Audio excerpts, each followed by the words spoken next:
floppy house. And you may stick to that habit for the next 30 years. We wish we had that level of consistency with a lot of our other habits. And the primary thing driving it is social expectation. And so the point that I'm getting to here, and I think this is the practical takeaway, is you want to join groups, to join tribes where your desired behavior is the normal behavior. Because if it's normal in that group, it's going to be very desirable for you to stick with. It's going to be attractive for you to do, because every time you perform the habit, it's like a signal to the people around you that says, hey, I fit in, I get it, I belong. Um, you know, most people, belonging is like one of the deepest needs that we all have.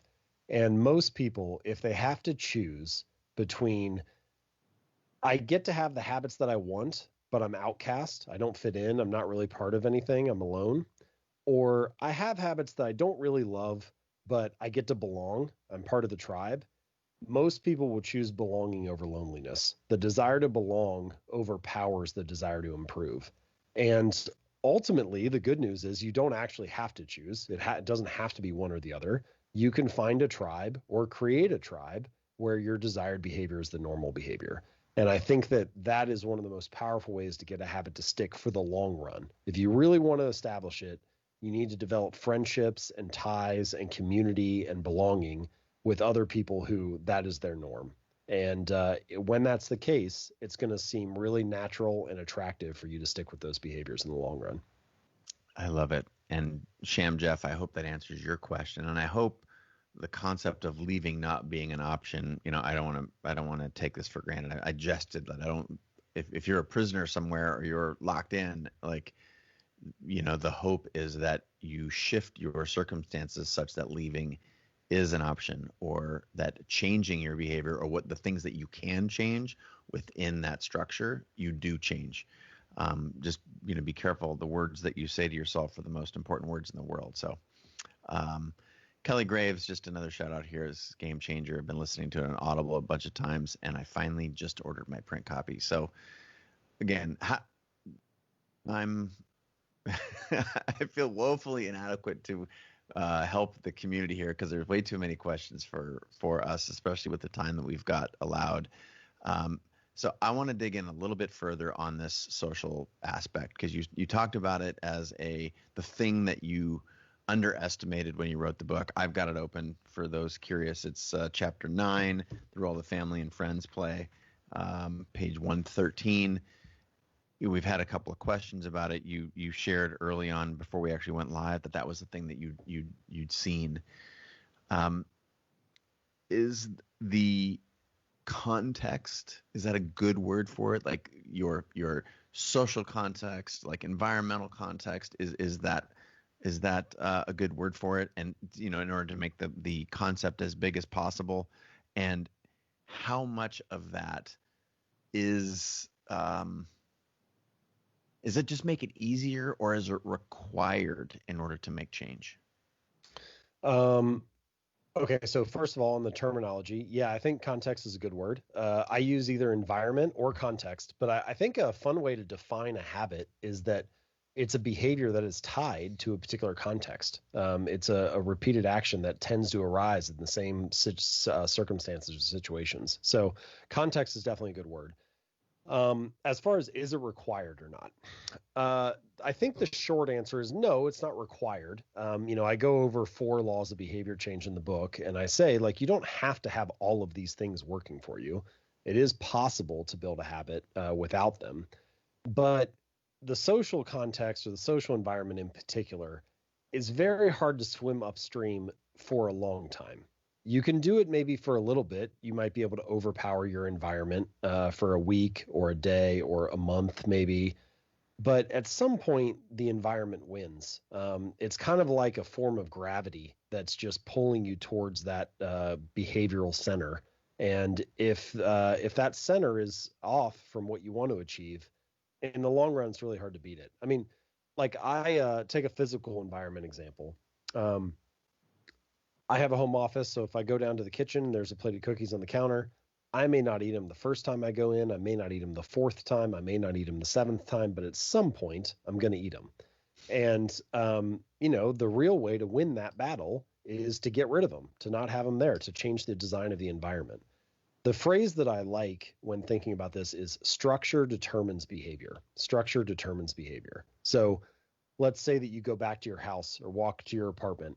You don't climb in through the window, you walk in through the door. Why do you do that? Because the structure makes that behavior the path of least resistance, right? And in most cases in life, we follow the path of least resistance. Even if we choose not to in the short run, we tend to do so in the long run. And so, as best as possible, you want to design your physical spaces, your social spaces, and I would add to this your digital environments so that the good habits are the path of least resistance. Personal example here, when quarantine started and the pandemic was kind of getting going, I wanted to read more. And so I was like, I'm going to be spending more time at home. I'd like to use it productively. So I bought some of the books on my reading list and sort of sprinkled them around the house. So I've got, 4 or 5 next to me on the desk here. I have some on the coffee table. I have some next to my bed. And the idea there is to make it obvious and easy to do that. Make it the path of least resistance. Structure determines behavior. I also took my phone and I moved all of the apps from the home screen to the second screen. And I took Audible and I put it in the home bar so that it was the first thing that I would see when I opened up my phone. These are small choices, right? None of these are going to radically transform your life, but they're all reminders to make the good habit of least resistance. They're all ways of designing a structure where that behavior is the more likely action, the more obvious action, the easier action. And, doing these things does not mean you don't need discipline or you don't need grit or willpower or persistence. You still need those things, but you might as well stack the deck in your favor and have the environment serve you to the best degree possible. So I think that's kind of how I think about those things working together. And I think it applies to physical, digital, and social environment. I remember, I'm vaguely remembering an example from the book about Vietnam where a lot of heroin use happened when soldiers were managing the stress and the availability of the drug was everywhere. And then they came home and it was nowhere and it wasn't a part of their routine. There were no cookies on the table. There were only books, so their heroin use was able to curb it. Versus someone who'd used heroin at home, they go to treatment and they return home to the same environment, and 90% or something, I think the number is, return to that use. So it's a really interesting juxtaposition. And I think one of the last things I want to dive into here, I'm seeing a lot of questions, and I personally walked in with wanting to know this. It's the social aspect, I feel like, plays such a huge, if in fact we're social animals, right? And if a human baby is not held, it dies. If we do not fit into the tribe, as you said, indicated in a bunch of other places in the conversation, that it's a critical piece of this. You mentioned digital. Now, this idea of digital, and with what we're really doing is programming, we're setting ourselves up for these cues, and you want to go with the group where this is normal behavior, not abnormal behavior. I want to double down on the point you just made, which is digital, because so much of our lives now is digital. Right? We, especially during a pandemic where we're isolated physically or distanced physically. And this tool here, I happen to have your Insta page up here, but this is the mechanism for connection. So what specific recommendations do you have? You gave a great example of your home screen, but I'm wondering if there's any others that you can give around framing your digital context in order to drive the behaviors and ultimately the changes that you want to see in your life. Yeah, there's probably 2 or 3 things that I've done that I've found helpful. So the first one does have to do with like your apps. So like I mentioned, I don't keep any apps on the home screen. I just have the 4 in the home bar, and I try to make sure that, like the most important stuff is there and everything else is kind of relegated to another swipe or a deeper nested inside a folder. And again, small choices, but they, help make sure that I don't just mindlessly open my phone and hit Instagram every single time I look at it. So that's one little thing. The second thing is most of the time that I spend on my phone is often on social media. That's not exactly what everybody does, but a lot of us spend a lot of time there. And Social media is interesting because you kind of get to be, it's almost like you get to create your own little city and you get to choose who the citizens are, like by who you choose to follow. And I think you should be very careful and methodical about who you let into your city, about who you choose to be part of your information feed. Because what happens is that when you're choosing those people, you're also choosing the ideas that you get exposed to. You're choosing the information flow that you see every day. And almost all of our thoughts are downstream from our environment. And specifically, if you're spending a lot of time in social media, almost all of your thoughts are downstream from who you follow. And so, finding a really good list of people and exposing yourself to really beneficial ideas, it can really be, I don't know that I want to call it like a cheat code, but it can certainly be, powerful. And so, what's surprising, and I don't know that it makes sense for everybody, but for me, I've spent a lot of time, dozens of hours, who knows, maybe even 100, curating my Twitter feed. And it's incredibly valuable for me now. I find ideas every day. I'm exposed to all kinds of interesting and useful things, but it took a long time for the, citizens of that city to be really effective for me. So you're probably going to need to put what seems like an unreasonable amount of time into curating that selection. But I think if it's something you're going to look at for an hour or two every day, it's probably worth it. So that's heavy curation is another one. And then the third thing that I'll add is, and this is a little bit less about social media, but it impacts it directly. The question that I like is, what do you do when you have nothing to do? So what do you do when nothing is expected of you? There are all kinds of spaces throughout the day, like you're watching a TV show and a commercial break comes on, you have 3 minutes. Or you're standing in line at the store and you have 7 minutes before you're going to be done. Or you're in between meetings and you've got a 4-minute gap that you're just kind of waiting for the next Zoom call to start. And all of those little spaces, they add up to really meaningful time. And so those are all times when you don't have anything to do. And for most people, what they choose to do is look at their phone. They choose to browse social media or check Instagram one more time or whatever. And what I'm going to advocate for here is having one default that you choose to do whenever you have nothing to do. So for me right now, it changes over time, but right now my default is if I never know what to do, I open up. I always have this Google Doc open on my tab and screen, and if I don't know what to do, I open that and it's the manuscript for my next book, and I start working on it. And maybe I only have time to revise one sentence, but it's the thing that I always do when I have nothing to do. And by having one productive thing that can fill that gap, you will often end up substituting that for what would be screen time or phone time. And it ends up accounting for a really meaningful use of time and turns into something much more powerful over the course of a month or 3 or a year or whatever. So I think thinking about what that default action is can also, it directly impacts social media, even though it's not about that. Incredible. I will never get to all these questions. There's not even a chance. But for those folks who are just tuning in, what you've been listening to is a conversation with James Clear and his million-selling book, Atomic Habits. The fact that you're working on another book is super exciting to everyone listening here. They're very enthusiastic. So you got a lot of super fans here.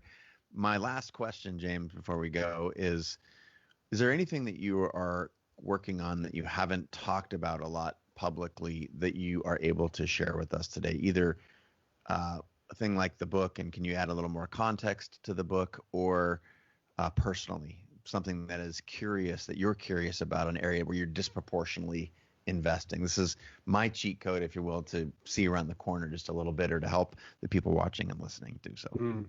Yeah, I have a bunch of like little hobbies and side projects that I find interesting. But one that I think will be relevant to this conversation, and it sort of builds upon what we've been talking about, because I think one question that you could have if you do read Atomic Habits and you get done and you say, okay, great, and I like have some good ideas for building better habits. But one question you could have is, which habits should I focus on? Like where should I direct my energy and attention? And I've been thinking a lot about that question recently, and about specifically like where's the highest and best use of your time? Where are the high leverage behaviors? And so I haven't talked about this very much, but let me just share like one or two little things. So usually when people talk about doing a high leverage thing, they'll throw around words like leverage or asymmetry, in which case they mean you invest a little bit, but you get a lot out of it. So it's, you put in a little bit of work, but there's a huge upside. And one example of this, I think, a lot of the time people talk about it with regards to startups and finance and venture capital and stuff like that. But actually, I think it applies to pretty much anything. Take, for example, a teacher. Let's say she's teaching a second grade classroom and she gives this lesson. But the problem is, as soon as the words come out of her mouth, it's over. The lesson is done. It doesn't that work is no longer working for her. But if you took that same class and she recorded the lecture and put it on YouTube, now, 1 million people could watch it, or it could continue to work. That hour could continue to work for her a month from now, a year from now, 3 years from now. And so recorded media, whether it's writing or video or podcasts or whatever, are a very high leverage action and I like that question. What is the work that keeps working for me when it's done? And that helps you identify some of those high leverage points in your day and things to focus on. The other quality that I don't hear people talk about a lot when it comes to high leverage or for finding these asymmetric opportunities is what I'll call a long duration. So I wrote this article. It was called The Physics of Productivity. And I took Newton's 3 laws and I applied them to productivity in kind of just sort of a playful way. And it did fine. I posted it on my site a couple years ago. People read it, but it didn't go viral or anything. And it just sort of sat there in the background for a few years. And about 4 years later, after I had published it, somebody at the New York Times found it and they wrote an article and they linked to it. So that's great. Mentioned New York Times. It's pretty cool. Get some traffic back to the site. And then this producer at CBS This Morning read the New York Times piece, ended up following through to my website, contacted me. The first time that I was ever on national television was because of that piece. And so actually what happened is the first time I ever got on national TV is because of the blog post that I wrote. It's because of that article. And the reason that it was so valuable is because it was the opposite of what a lottery ticket is. A lottery ticket, you buy it and it has a big upside potentially if you win, but it's got a very narrow window in which it's useful. It's only good for that week. And then after that week, it's not valuable anymore. And so doing things that are timeless, doing things that are evergreen, doing things that have a very long duration in which they can pay off for you, it makes it a lot more rational for you to spend the time focusing on that work because you can afford to put the time and effort into it because it's going to keep working for you for the next 10 years. So I think the punchline of all this is look for high leverage opportunities. Try to focus on things that can be recorded or can continue working for you after they're done, and do work in a timeless and evergreen way so that it can continue to work for you in the years to come. And I think that if you can keep doing that again and again, it can really pay dividends in the long-term course of your career. Amazing. That is just pure gold, and thankful for us and everyone who's listening, watching. They can listen and watch us over and over and over. And your books are on the shelf, and they're clearly flying off the shelf today. So we've got access, and I'm super excited to hear what you're working on when you can share the next book topic. And from the universally global, everywhere in the world audience that's chiming in, there's a lot of gratitude, a lot of love. Thank you so much for being on the show. You can be a guest here anytime when the next book comes out. We will definitely get you on here. And in the meantime, thank you so much for writing Atomic Habits and for your newsletter, which if a personal endorsement here, if you like James's work, he writes a newsletter called 321 that I can't recommend enough. Where's the best place for people to sign up for that, James? Thank you. You can just go to jamesclear.com/newsletter, or just go to jamesclear.com and you'll be able to see it right there. But you can sign up for 321 right on the site. So thanks for checking it out. And then any other coordinates on the internet that you want to send people to? You're just James Clear on the Insta. Yeah, if you've enjoyed this talk, I think Atomic Habits is probably the best place to start. So, atomichabits.com, you can check it out there. It's translated into 50 different languages, so all over the world. You can feel free to share with family and friends if you got people speaking other languages. And jamesclear.com is the place to go if you want to check out the newsletter and some of my other work. But that's probably the best place to start. Sweet. Thanks so much for being on the show, James. Appreciate you and your time and all your work. Awesome. Thanks, Chase. All right, signing off to the universe. I hope you have an amazing day, and start focusing on the next habit that you want to change that will ultimately lead to you changing your life. Signing off. Thanks, everybody.